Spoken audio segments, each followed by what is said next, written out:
오늘은 고린도후서 5장 1절로 5절을 통해서 우리 처소로 덧입기를 사모하라 라는 제목으로 하나님의 말씀을 전하겠습니다. 고린도후서 5장 1절로 5절 말씀을 한 번 더 읽습니다. 만일 땅에 있는 우리의 장막집이 무너지면 하나님께서 지으신 집, 곧 손으로 지은 것이 아니요 하늘에 있는 영원한 집이 우리에게 있는 줄 아느니라. 참으로 우리가 여기 있어 단식하며 하늘로부터 오는 우리 처소로 덧입기를 간절히 사모하노라. 이렇게 입음은 우리가 벗은 자들로 발견되지 않으려 함이라. 참으로 이 장막에 있는 우리가 짐진 것 같이 단식하는 것은 벗고자 함이 아니요 오히려 덧입고자 하니 죽을 것이 생명이 삼킨 바 되게 하려 함이라. 곧 이것을 우리에게 주신 이는 하나님이시니라. 곧 이것을 우리에게 이루게 하시고 보증으로 성령을 우리에게 주신 이는 하나님이시니라. 아멘. 오늘 본문을 통해서 세 가지로 말씀을 나누도록 합니다. 첫 번째, 새로운 것. 두 번째, 덧입는 것. 세 번째, 영원한 것. 이렇게 새로운 것, 덧입는 것, 영원한 것, 이렇게 세 가지로 본문의 말씀을 전합니다. 먼저 제목이 우리 처소로 덧입기를 사모하라 라고 되어져 있죠. 우리가 새로운 것부터 한번 상고하도록 하겠습니다. 1절에 만일 땅에 있는 우리의 장막집이 무너지면 하나님께서 지으신 집, 곧 손으로 지은 것이 아니요 하늘에 있는 영원한 집이 우리에게 있는 줄을 아느니라. 5장 1절에는 집이란 표현이 계속 나오고 있습니다. 장막집이든 손으로 지은 것이든 또는 영원한 집이든 집의 문제가 나오고 있습니다. 또한 몇 가지 묘사가 나오는데 처음부터 풀어야 할 단어가 있습니다. 그 가운데 하나가 장막집이고 1절에 나오는 땅에 있는 우리의 장막집, 이게 뭘까? 그리고 또한 이 장막집이 그 다음에 어떤 상태가 되냐면 무너지면의 상태가 된다. 무너지면이라는 것이 무슨 뜻일까? 도대체 바울 사도는 이 본문을 통해서 우리에게 어떤 거 전해주려고 이 글을 썼는가? 장막집이라는 것은 어떤 비유일 것이며 무너졌다라는 것도 어떤 전달하고자 하는 내용이 있는 그러한 묘사적인 기법으로 쓰여진 것이라 할 수 있습니다. 장막집 하면은 뭐냐면 안정되게 들어가서 사는 집. 여러분, 우리 인간은 어디에 삽니까? 인간은 세 곳에 삽니다. 여러분, 인간은 어디에 삽니까? 나는 어디에 사는가? 여러분 각자 생각해 보십시오. 나는 어디에 산다? 세 가지에 산다. 나는 어디에 산다? 세 가지에 산다. 세 곳에 산다. 그러면 여러분 어디에 삽니까? 어디에 살아요? 세 곳에? 첫 번째, 여러분들은 땅에 삽니다. 지구에 살아요. 여러분 지구에 삽니다. 또한 모든 곤충이나 또는 어류들이나 식물이나 동물이나 다 땅에 살죠. 이 지구에 삽니다. 여러분들은 어디에 산다? 땅에 산다. 공중에 나는 새들도 결국은 땅에 내려와서 쉽니다. 쉴 때는 하늘에서 쉬는 게 아니에요. 나뭇가지에서 또는 잔디밭에서 땅에 내려와서 쉽니다. 곤충들도 마찬가지입니다. 계속 공중에만 있지 않습니다. 땅을 기반으로 해서 살아가는 것이 모든 생명체입니다. 미생물들도 공중에 떠다니는 것이 아니라 결국은 땅에, 사물에 붙어서 또 이 땅을 기반으로 살아갑니다.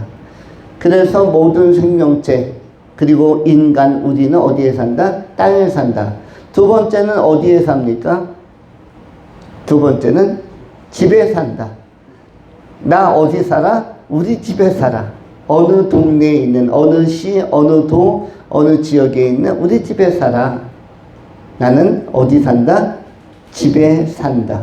세 번째, 우리 인간은 어디에 삽니까? 나는 어디에 사는가? 어디 삽니까? 나는 어디 산다? 세 번째를 이야기하려고 첫 번째, 두 번째를 꺼낸 것입니다. 세 번째가 포인트 핵심이죠. 세 번째, 나는 어디에 사는가? 이거 맞힐 수 있는 분, 새해에 제가 개인 선물을 준비해 드려야 될 것 같아요. 나는 어디에 산다?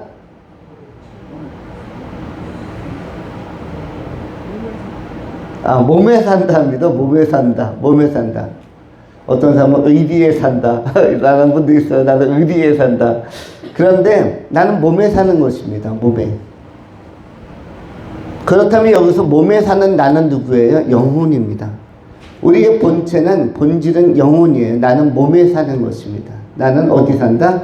몸에 산다. 그럼 몸이 뭐예요? 여러분의 집입니다. 여러분 왜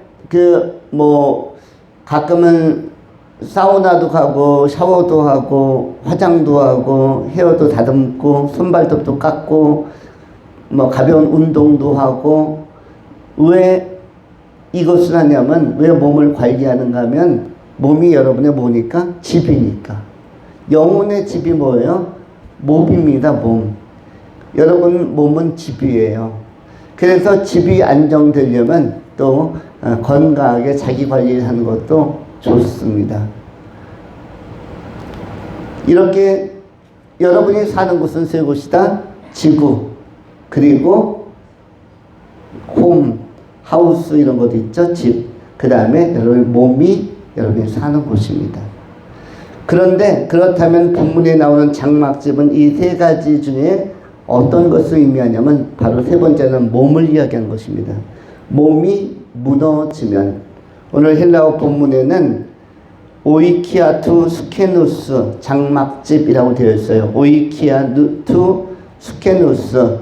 요 장막집은 뭐냐면 튼튼하고 강한 집이 아니라 한때 살 수 있는 집을 의미합니다. 오이키아 투 스케누스, 이 집은 영원히 수백 년, 수만 년 사는 집이 아니라 일시적으로, 한시적으로 한때 사는 집이에요. 우리 인생이 그렇습니다. 인생은 수천 년, 수만 년 사는 게 아니라 일시적으로 사는 거예요. 수십 년에서 또는 길면 100년 정도 사는 집입니다. 그렇지만 그래도 관리하면서 써야 되겠죠. 여러분 모든 집은 아무리 좋은 집도 사람이 안 살면 뭐죠? 흉가가 됩니다. 거기 거미줄 막 생기고 벌레들 나오고 유리창 비바람에 깨지고 이러다 보면 흉가가 되고 폐가가 되는데 아무리 좋은 집도 우리의 몸도 뭐다? 관리하면서 살아야만 합니다. 내 영혼이 풍성해지도록 풍성한 내 영혼이 내 집에 잘 살 수 있도록 관리하는 것은 굉장히 중요한 것입니다. 우리 몸도 좋은 주인을 만나야 합니다. 좋은 주인은 누구입니까? 영혼을 잘 가꾸는 사람. 영혼을 해맑게, 영혼을 이렇게 균형 잡히게, 건전하게 가꾸는 사람이 집을 잘 가꾸는 사람이라고 할 수가 있습니다. 그 다음에 장막집이 그 다음에 나오는 표현이 뭐죠? 1절에 무너지면이라고 나와 있습니다. 무너지면. 무너지면이라는 단어는 헬라어로 카탈리오인데, 카탈리오는 카타라는 강조형 전치사 카타와 리오가 합쳐진 것이 카탈리오입니다. 리오는 뭐냐면 부숴버리다, 깨뜨리다 또는 허물다. 카타 더하기 리오가 카탈리오인데 무너지다. 이건 뭐냐면 몸이란 집이 부서지고 허물어지고 깨지는 걸 의미합니다. 어떻게? 완벽하게. 결국 세 번째 집은 영혼의 집인 우리의 몸이 깨지고 부서지는 시점이 온다는 것입니다. 5장 1절에 만일 땅에 있는 우리의 장막집이 무너지면, 그렇다면 이것을 쉽게 표현하면 뭐죠? 내가 죽으면, 이런 뜻입니다. 당신이 죽으면 또는 내가 죽으면.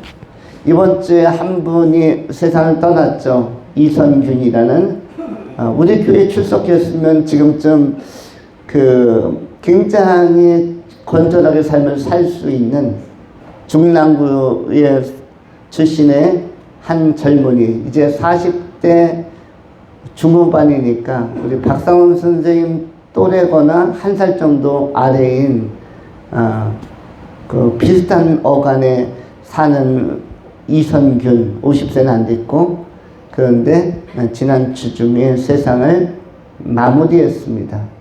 엄청난 자산과 엄청난 명성과 유명세를 남기고, 그리고 아내와 자녀도 남기고, 가족도 남기고, 부모님도 남기고, 장막집이 무너져서 지금은 어떻게 됐습니까? 그 첫 번째 집은 그 지구도 있고 땅도 있고 자기가 살던 집도 있고 쓰던 침대도 있고 저택도 그대로 있는데, 몸만 세 번째 집은 그 자신이 이선균이 사는 몸만 무너진 것입니다. 그래서 그렇다면 이 집이 무너지고 이선균 지금 어디 있는가의 문제죠. 거기가 문제입니다. 여러분, 교회를 나오는 것도 중요한 일이지만, 아주 잘하는 일임에 틀림이 없지만 더 중요한 것이 있는데, 복음을 깨닫는 것입니다. 복음을 깨닫는 사람은 지상을 풀코스로 살게 돼 있어요. 중간에 좌절하거나 절망하거나 어떤 인생의 태클, 시험이 들어도 복음을 알고 있는 사람은 끝까지 삽니다.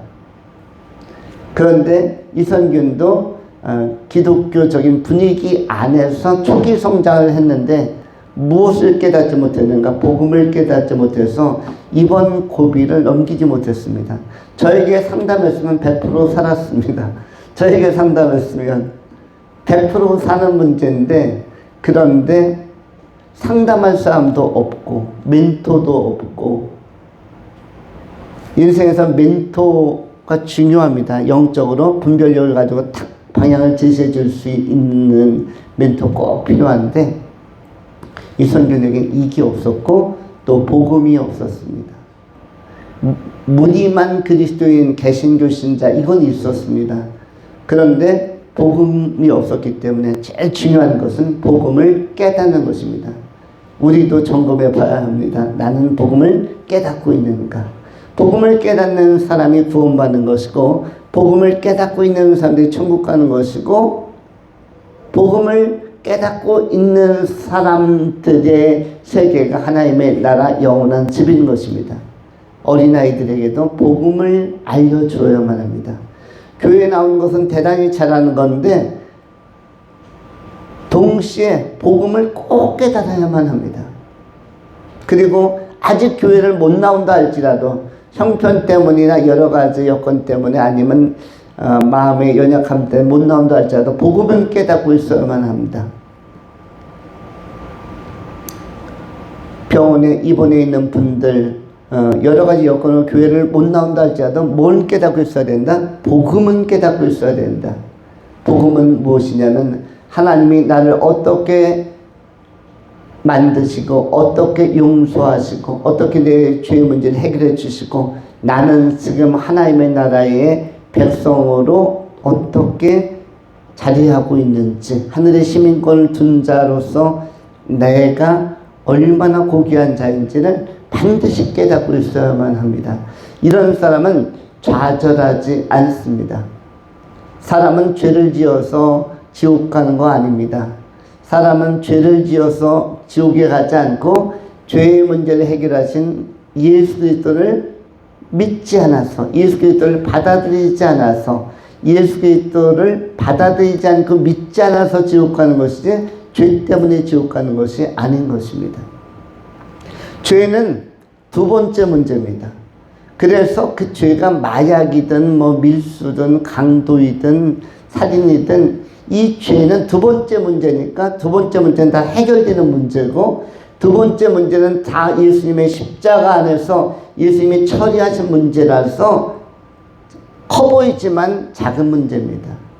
그래서 두 번째 문제로 너무 고민할 필요가 없고 이건 회개하면 되는 문제고 회심하고 새로운 마음가짐으로 살아가면 되는 것입니다.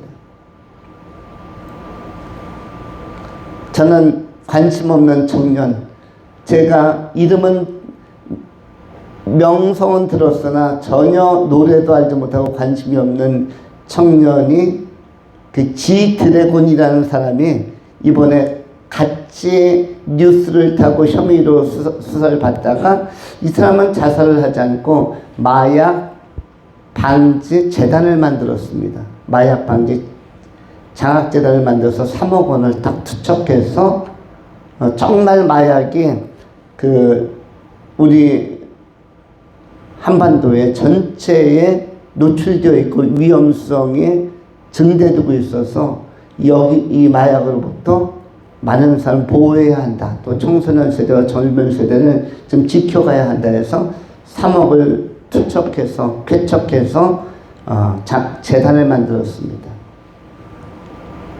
마약을 하고 있는 사람들이 재활치료를 받을 수 있고 상담을 받을 수 있고 또 그것이 얼마나 위험하고 좋지 않은 것인지를 홍보할 수 있고 교육할 수 있는 것을 위해서 3억 원을 기부를 했습니다. 이성균도 이번에 그런 극단적 선택이 아니라 재정적으로 여유가 있으니까 30억 정도 딱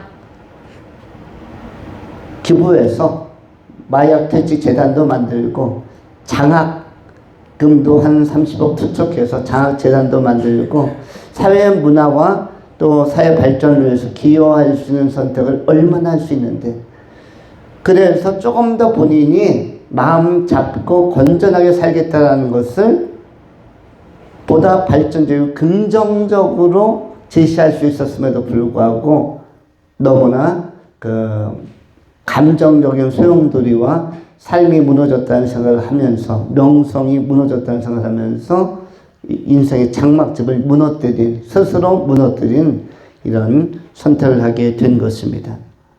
우리는 어떠하든지 나이가 들어서 장막집이 무너지든 이렇게 잘못된 판단으로 장막집이 무너지든 한 번은 세상을 떠나는 일이 올 수가 있는 것입니다. 그런데 1절의 시작이 이것이고요. 만일 땅에 있는 우리의 장막집이 무너지면 그 다음에 뭐라고 나와 있습니까? 1절에 하나님의 지으신 집 곧 손으로 지은 집이 아니요 세상에 있는 건축물이 아니요 하늘에 있는 영원한 집이 우리에게 있는 줄을 아느니라. 우리가 알아야 할 반듯한 지식은 하늘에 집이 있다는 사실을 알아야 한다라고 말씀하고 있습니다. 하늘에 있는 영원한 집, 우리는 보통 이곳을 천국이라고 하고 천국에 가는 사람들이 입는 새로운 몸을 부활체라고 하는 것입니다. 여러분들은 부활체에 대한 기대를 할 필요가 있습니다. 여러분은 여러분의 현재 모습이 진짜 모습은 아닙니다. 여러분 사람이 태어나면 태어날 때 세포 그대로 가지고 평생 90년 100년 삽니까? 그렇지 않고 우리가 한 100년 사는 동안에 3번에서 4번 전체 세포가 다 바뀐다고 하죠. 전체 세포가 완전히 교체돼서 현재의 나는 과거의 나와 다른 나입니다. 최소한 뭐에 관하여 처음 태어났을 때의 나와 현재의 나는 다른데 왜 똑같은 나로 느낍니까? 이유는 영혼이 똑같기 때문에. 영혼이 똑같고 집은 3번째 바뀐 것이에요. 우리 장로님은 태어났을 때 처음에 그 아가였던 모습에서 청년의 시절의 모습 세포 완전 바뀌었고 또 바뀌었고 3번째 바뀌고 100세 이상 120세까지 장수하시면 4번째 바뀔 가능성도 있는 분입니다. 그런데 이것은 집이기 때문에 바뀔 수가 있는 거예요. 여러분 우리가 오래 한 집에 살면 리모델링을 하죠. 그런 것처럼 세포도 리모델링 하면서 바뀌지만 바뀔 때마다 더 좋아지는 건 아니고 후패해져 가죠. 그래서 옛날만큼은 못하죠. 어린아이들은 피부가 너무나 곱고 또 우리 유치원 다니는 아이들까지는 넘어져도 상처가 빨리 아물죠. 그래서 원상회복이 빨리 되고 청소년 시절만 해도 회복이 빨리 됩니다. 그런데 중년에 접어들면서 얼굴에 상처 나면은 이게 아물어도 잘 흉터 쪽으로 가고 이게 깨끗하게 깔끔하게 잘 낫지 않은 경우도 많이 있습니다. 노년 때는 더 그렇죠. 나이가 들어갈수록 두 가지에 의해서 약간의 영향을 받습니다. 하나는 뭐죠? 멜라토닌, 또 하나는 멜라닌. 멜라토닌과 멜라닌은 어떤 차이가 있습니까? 멜라토닌은 수면을 도와주는. 그런데 나이가 들다 보면 멜라토닌이 급격 감소해서 절반으로 막 감소하기 때문에 잠이 잘 안 와서 새벽에 깨는 경우가 굉장히 많습니다. 나는 늦잠을 잔다. 이건 젊다는 뜻이에요. 멜라토닌이 풍성해서 단잠을 깊게 자는 것입니다. 그런가 하면 어느 때부터 내가 새벽잠이 많았던 내가 새벽에 자꾸 눈이 떠진다. 그러면 뭐다? 멜라토닌이 많이 분비되지 않아서 내가 깊은 숙면을 취하지 못하거나 잠이 줄어들고 있다. 그리고 잔잔한 피로감이 와서 낮에도 낮잠 한번 자주 와야 내 컨디션이 유지될 것 같다. 이런 느낌이 오면은 이것이 세월이 흐르고 있다. 나도 나이가 먹고 있구나. 새벽에 잠을 깬다. 이러면 뭐다? 내가 나이를 먹고 있나? 세월은 지났나? 하는 것이고, 새벽까지 계속 아침에 중천 해 뜰 때까지 자고 있으면은 나는 아직 젊은가? 이렇게 생각하시면 좋습니다. 또 한 가지는 뭐에 대해 영향을 받습니까? 멜라닌의 영향을 받죠. 멜라닌 색소에 영향을 받아서 햇빛이 내리쬐면은 뭔가 발라야 될 것 같고, 선크림이라도 발라야 될 것 같고, 햇빛을 가능하면 차단하고 싶은 마음, 내 피부가 견뎌내지 못할 것 같은 어린아이들이나 청소년들은 그래도 좋은 피부를 가지고 멜라닌 색소로부터 어느 정도 방어할 수 있는데 생얼굴로도 견뎌내는데 20대 이상 접어들면은 자신감이 떨어집니다. 이러다가 죽은 게 생기는 거 아닐까? 이러다가 점이 생기는 건 아닐까?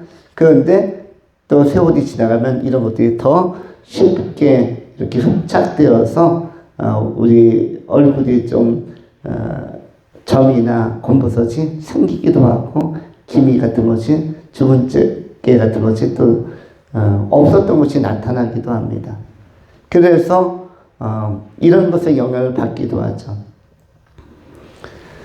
지상에서 산다는 것은 이렇게 흔들리는 장막집에 사는 것입니다. 우리는 장막집에 산다. 바울이 왜 장막집 비유를 들었냐면 바울은 장막 짜는 사람이었어요. 텐트 메이커.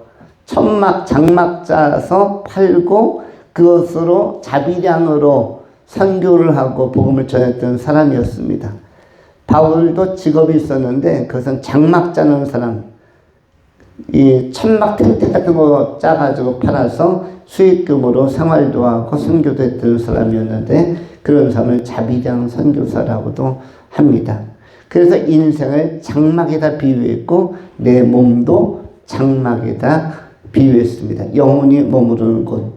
그런데 본문에서 이야기하려고 하는 것은 이러한 장막집은 우리의 몸은 일정한 시간이 되면 무너질 수 있지만 하나님께서 지으실 집, 곧 손으로 지은 것이 아니요 하늘에 있는 영원한 집이 우리에게 있는 줄을 아느니라.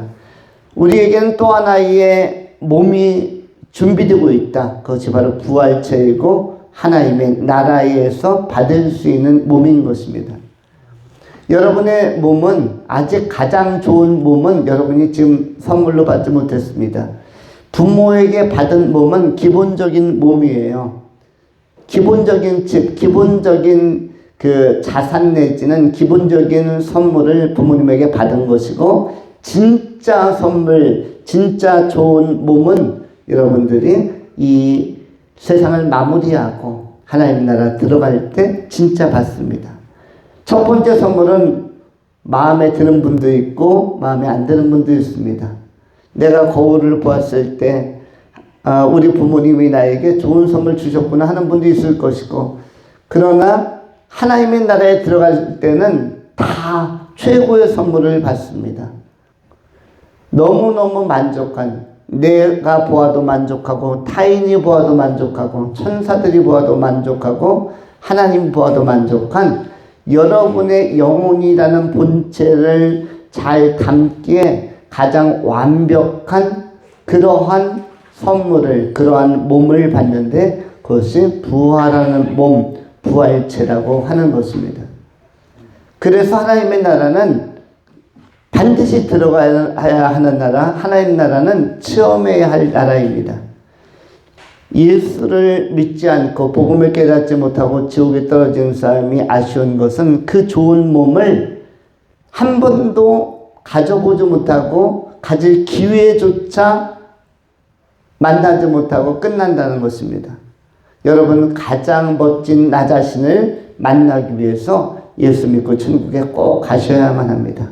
그 몸은 자유한 몸이고, 그리고 시간과 공간에 대해서도 초월적인 몸이고, 그리고 그 몸을 담는 영혼으로서의 본체가 완벽합니다. 여러분, 세상 살면서 답답한 일이 있었습니까? 답답하다, 또 막연한 때가 있었습니까? 또는 불안한 때가 있었습니까? 이것은 뭐냐면 전부 다 우리의 영혼이 불완전해서 나타나는 현상입니다.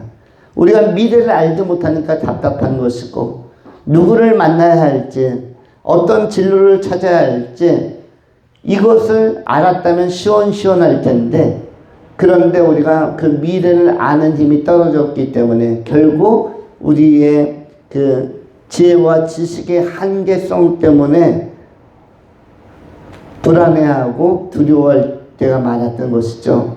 그런데 여러분이 완전한 몸을 받을 때는 여러분의 지혜와 지식과 영혼은 완전해지기 때문에 거기에는 직관이라는 것, 안 봐도 아는 예지력과 능력, 통찰력이 그냥 완성도 높게 모든 사람에게 나타납니다. 그래서 답답한 게 없어요. 다 하니까. 다 아는 사람은 답답한 게 없습니다. 전문가들이 자동차 딱 보면 자동차 전문가는 다 아니까 답답한 거 없습니다. 최근에 제가 차를 타고 밤에 옥정에 갔는데, 지난 주간에 갈 때는 잘 갔는데 집으로 귀가하려고 물건을 받고 귀가하려고 오는데 갑자기 자동차에 약간 불그레한 보라색 빛이 그 컴퓨터 안에 작동이 되어서 화면에 떴습니다. 과연 이 자동차 앞쪽에 있는 이 불그레한 빛은 뭘까? 그러더니 그 다음에 브레이크 등이 들어오더라고요. 이건 또 뭐지? 올 때 너무 잘 왔는데 엔진 오일이 없는 것도 아니고 휘발유가 없는 것도 아니고 왜 갑자기 차가 브레이크가 걸려서 엑셀을 밟아도 안 나가지? 시동은 잘 걸리는데 안 나갑니다. 전진도 할 수 없고 후진도 할 수 없고. 그래서 고민을 30분 동안 시동 껐다가 켰다를 반복하면서 30분 반 고민하다가 할 수 없이 그 보험회사를 불렀습니다. 그래서 긴급 레카차를 동원해서 어디로 갔는가? 레카차를 동원해서 동원자동차로, 뱃속에 동원자동차 정비소가 있는데 거기로 가져왔습니다. 그리고 났는데 다음날 전화가 왔어요. 그 정비사 분이 자동차가 고장이 없습니다. 오늘 다시 몰고 가시면 됩니다. 자동차가 고장이 없대요. 근데 왜 브레이크 등이 들어오고 왜 차가 앞쪽이 벌건 모습으로 그 화면에 비추고 왜 꼼짝도 하지 않았습니까? 했더니 날씨가 너무 추워서 영하 15도 17도라 차가 얼었대요. 얼어서 발도 얼어붙으면 그 움직이지 못하는 것처럼 얼음대 갈 때처럼 얼어가지고 차가 앞부분이 얼어 있어서 그래서 아마 그때 시동 켜놓고 한 서너 시간 있었으면은 나갔을 겁니다. 그런데 서너 시간 기다리지 못해서 아말리카로 데려온 것 같습니다. 여기 와서 하룻밤 차가 자더니 그냥 잘 갑니다. 그래서 가져가시겠습니까 해서 너무 미안하더라고요. 그분은 딱 보니까 얼었는지 안 얼었는지 알았는데 저는 얼었는지 얼지 않았는지 해석을 못했던 것이었어요. 그런 때는 그냥 시동 켜놓고 나가서 그 늦게까지 하는 커피점에 가서 커피 마시고 쇼핑도 하고 돌아다니다가 다시 오면은 잘 간다고 합니다. 근데 제가 30분 안에 이걸 해결해 보려고 하니까 지난 주간에 지난 일주일 전 열흘 전 너무 추웠었죠. 영하 15도 17도 막 내려가는데 차가 갈 때는 괜찮은데 올 때 얼어버렸어요. 그래가지고 이런 일이 있었습니다. 전문가는 딱 보면 여유가 있지만 비전문가들은 불안해할 때가 있는 것이죠. 하나님의 나라는 이와 같이 완벽한 인지능력, 이해력, 그리고 예지력, 통찰력 이런 것이 초월적 능력이 다 있는 나라입니다. 여러분이 평균적으로 완성도가 높기 때문에 또 시간과 공간에 대해서 아주 자유롭기 때문에 천사들처럼 그냥 왕래도 가능합니다.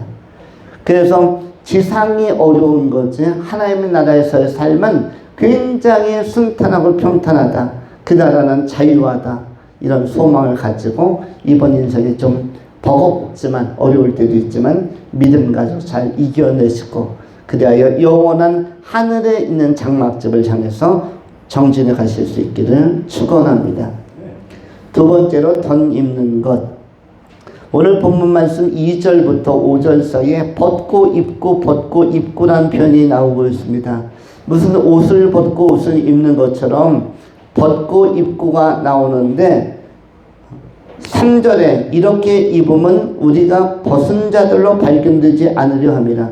입고 벗고가 나오고 있고요. 4절에도 참으로 이 장막에 있는 우리가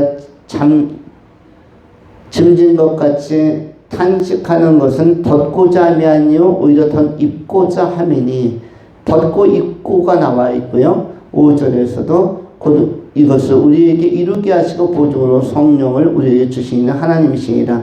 벗고 입고 벗고의 구조인데 이게 무슨 뜻입니까?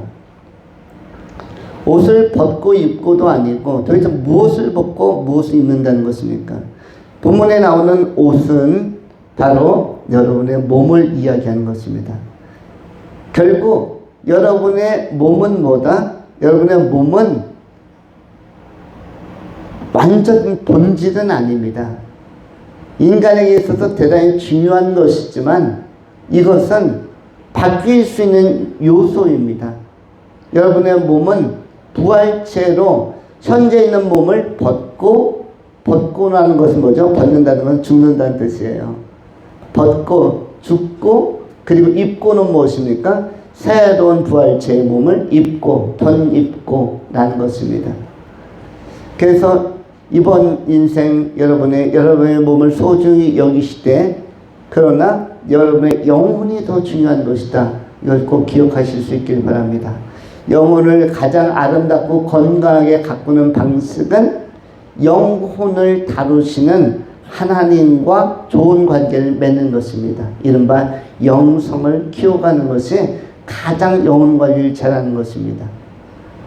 어떤 사람이 좋은 사람이에요? 하나님 보시기에 마음에 들고 내가 보기에도 마음에 들고 남이 보기에도 마음에 드는 나, 그 나가 좋은 나입니다. 남이 보아도 괜찮은 나. 보통 여성을 이야기할 때는 어떤 여성이 좋은 여성이라고 하죠? 남자가 볼 때 좋은 여자가 좋은 여성이 아니라 여자가 보아도 괜찮은 여자가 좋은 여성이래요. 남자가 어떤 사람이 좋은 남자입니까? 여자가 볼 때 좋은 남성이 좋은 남자가 아니라 남자가 보아도 괜찮은 남자. 이 남자가 괜찮은 남자라고 합니다.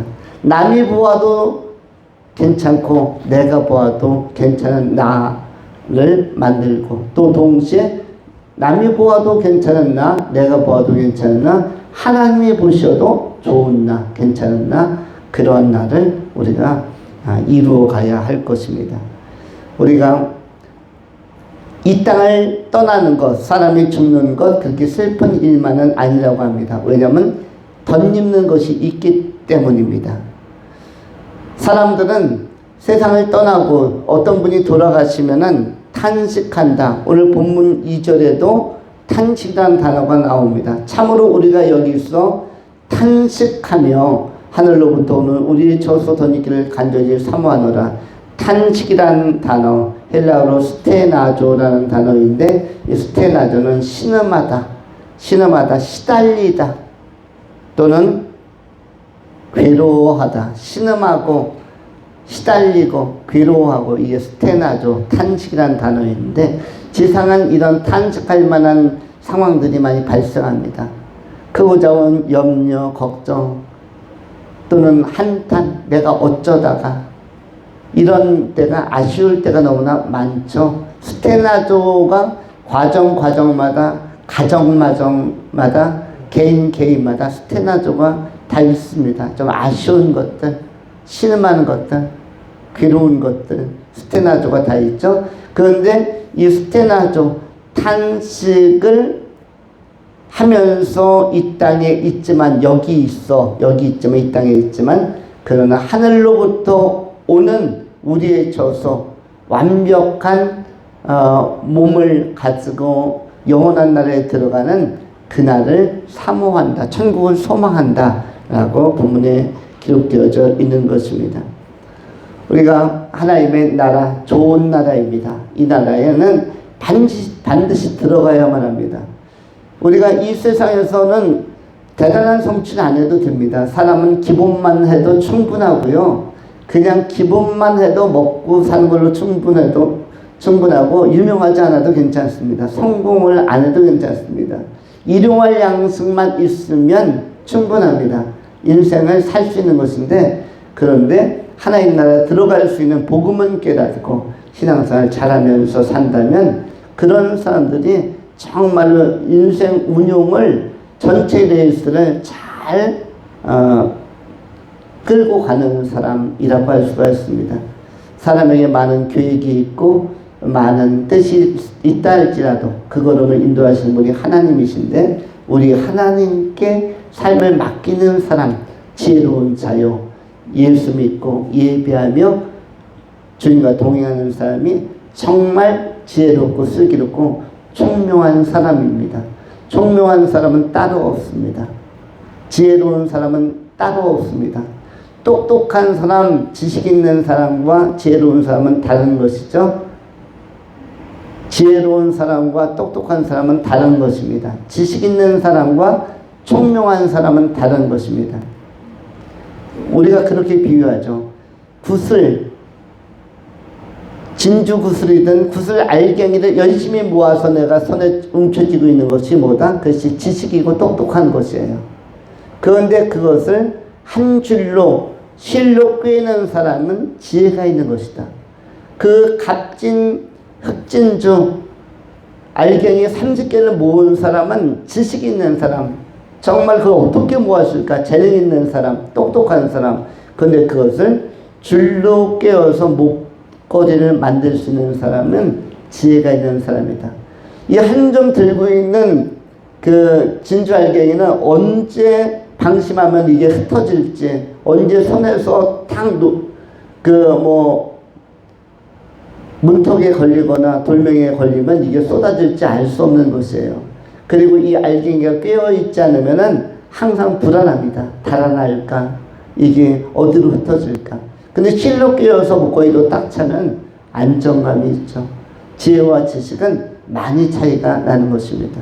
인생에서도 부분 붙드는 똑똑함이나 재능, 이런 것보다 더 중요한 것, 부분적인 일시적 성공보다 더 중요한 것은 이것을 꿰는 지혜와 명철을 가진 것, 이것이 중요하고, 그리고 성공보다는 진짜 승리하는 인생을 사는 사람들이 인생을 잘 구성하고 또 이끌어가는 사람이라고 할 수가 있습니다. 위로부터 임하는 신령한 은혜와 선물들을 덧입고 영광의 나라 천국에 다 들어가는 복 있는 성도님들이 되실 수 있기를 축원합니다. 마지막으로 영원한 것, 성령께서 5절에 이렇게 말씀하셨습니다. 곧 이것을 우리에게 이루게 하시고 보증으로 성령을 우리에게 주신 이는 하나님이시니라. 하나님께서 성령을 통해서 우리를 보존해 주시고 보증해 주시고 천국 그 좋은 나라에 대해서 확언해 주신다, 확실히 인도해 주신다라고 말씀하고 있습니다. 천국에 대한 확신을 가지려면 성령의 인도함을 받으면 좋은데 그 방식 중에 하나가 기도하는 것입니다. 기도는 우리가 어떤 신앙적 조항이나 의무 이런 것으로 생각하지 마시고 내가 하나님과 정말 친해질 수 있는, 하나님과 정말 다정하게 친밀감을 느끼면서 살 수 있는 너무나 중요한 소통의 방식이다.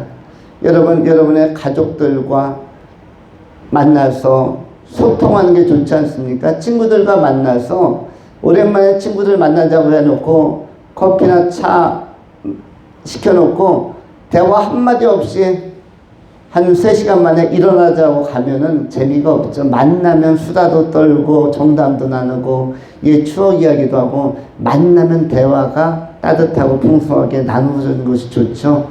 이것은 근데 친밀감이 이것을 결정합니다. 가족이든 친구이든 친지든 뭐 동창이든 이웃이든 만나서 수다와 수담을 나눌 수 있는 이러한 풍성이 있어야 되는데 이것은 무엇이 결정한다? 친밀감이.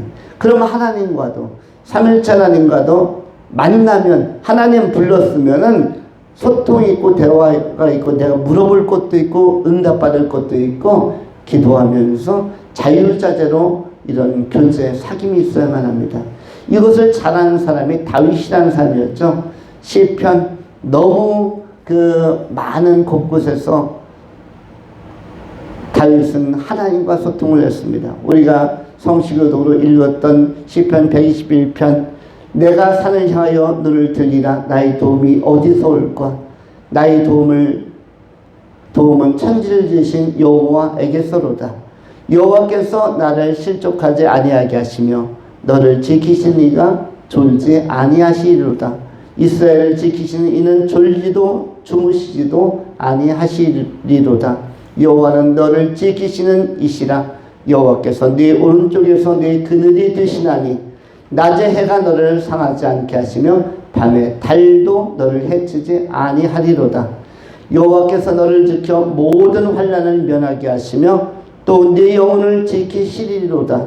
여호와께서 너희 출입을 지금부터 영원까지 지키실 것이다. 이런 것들 하나하나가 하나님과 우리 사이에서의 소통인데 다윗은 이 소통에 잘 되는 사람이었습니다. 다윗의 모든 시편은 시라고 생각하지 말고 그냥 기도라고 생각하시면 좋습니다. 여러분들도 여러분의 고백을 가지고 하나님과 수시로 소통하는 것은 정말로 중요합니다. 소통의 통로 중에 하나는 또 상대방의 말을 잘 들어주는 것입니다. 나는 실컷 내 말 해놓고 친구가 이야기할 때가 되니까 나는 딴청 피우고 핸드폰만 계속하고 있으면 이 소통이 잘 안 되고 오랜만에 만난 친구에게 매너가 아니죠. 내가 내 기도 많이 해놨으면 하나님께서도 내게 말씀하실 길을 드려야죠. 그것이 경청입니다. 모든 인격자들의 특성, 인격이 좋은 사람들의 특징은 상대방의 언어를 경청하는 사람입니다. 경청의 자세가 좋은 사람이 사실 예배자로도 최고의 예배자라고 할 수가 있습니다. 시편 119편에 또한 이렇게 기록을 합니다. 청년이 무엇으로 그 행실을 깨끗하게 하리이까? 주의 말씀만 지킬 따름이니이다. 내가 전심으로 주를 찾아싸우니 주의 말씀에서 떠나지 말게 하소서. 다윗은 이 말씀이 자신을 깨끗하게 하는 것이며 삶을 깨끗하게 하는 그 가장 중요한 원리라는 사실을 깨닫고 있었습니다. 하나님의 말씀으로 우리는 깨끗해질 수가 있습니다. 기도하면 뭐뭐하고 친밀해지고 찬양과 찬송을 꼭 찬송과 표성 아니더라도 내가 언제나 수시로 읊조릴 수 있으면 부를 수 있으면 친밀함이 있는 것이고, 기도와 찬송은 친밀하게 하고, 기도와 찬송은 내가 하나님께 하는 것이고 지상에서 천상으로 올라가는 것입니다. 지상에서 천상으로 올라가는 것은 기도와 찬송, 천상에서 지상으로 나에게 오는 것은 뭐다? 그것은 말씀이에요. 하나님의 말씀, 우리가 경청할 필요가 있습니다. 천상에서 지상으로 나에게 오는 신령한 선물은 말씀, 지상에서 천상으로 올라가는, 하나는 상향적이고 하나는 하향적입니다. 하향적이라는 건 뭐죠? 위에서부터 밑으로 오는 것. 하나님의 말씀이 그런 신령한 은혜이고 말씀을 통해서 복이 옵니다. 형통함이 옵니다. 그리고 내 삶이 깨끗해집니다. 상향적이라는 건 무엇이죠? 내가 하나님께 할 수 있는 것들, 기도와 찬양이 상향적으로 하나님 앞에 상달되는, 내가 할 수 있는 하나님께 드리는 좋은 선물인 것입니다. 뭐든지 어떤 게 제일 좋습니까? 기브 앤 테이크, 주고받는 관계가 제일 좋습니다. 탁구나 테니스도 혼자서만 치면 재미없죠. 주고받는 것이, 똑딱똑딱 주고받는 게 재밌는 것처럼 마찬가지로 장기를 때도 장구 나면 뭐가 나와야 재미난 거예요? 그 판이 멍군이 나와야죠. 장구 나면 항복하면 재미없는 거죠. 장구 나면 멋지게 그걸 피하면서 멍군 할 수 있어야 재미난 것처럼 하나님과 우리 사이에 상향적, 하향적으로 주고받는 화답, 이 소통이 있다면 그것이 가장 좋은 열매를 맺을 수가 있는 영원하고 영광스러운 삶의 모습이 될 것입니다. 말씀을 맺겠습니다. 이 세상은 두 가지 부류의 사람들이 있습니다. 전도자와 구도자. 전도자냐 구도자냐. 예수 믿는 사람은 전부 다 예수의 생명과 복음을 가지고 있기 때문에 전도자, 그리고 아직 예수를 알지 못하는 사람들은 구도자. 뭔가 길을 찾고 싶은데 아직도 힘이 있는 구도자. 철학자이든 개똥 철학자이든 예수를 잘 알지 못하는 사람은 구도자요, 예수를 알고 있는 사람은 전도자입니다. 여러분들은 전도자로서 이제 2024년을 또 시작하게 될 것입니다. 여러분이 만나는 모든 사람들, 상당히 많은 사람들은 구도자들일 것입니다.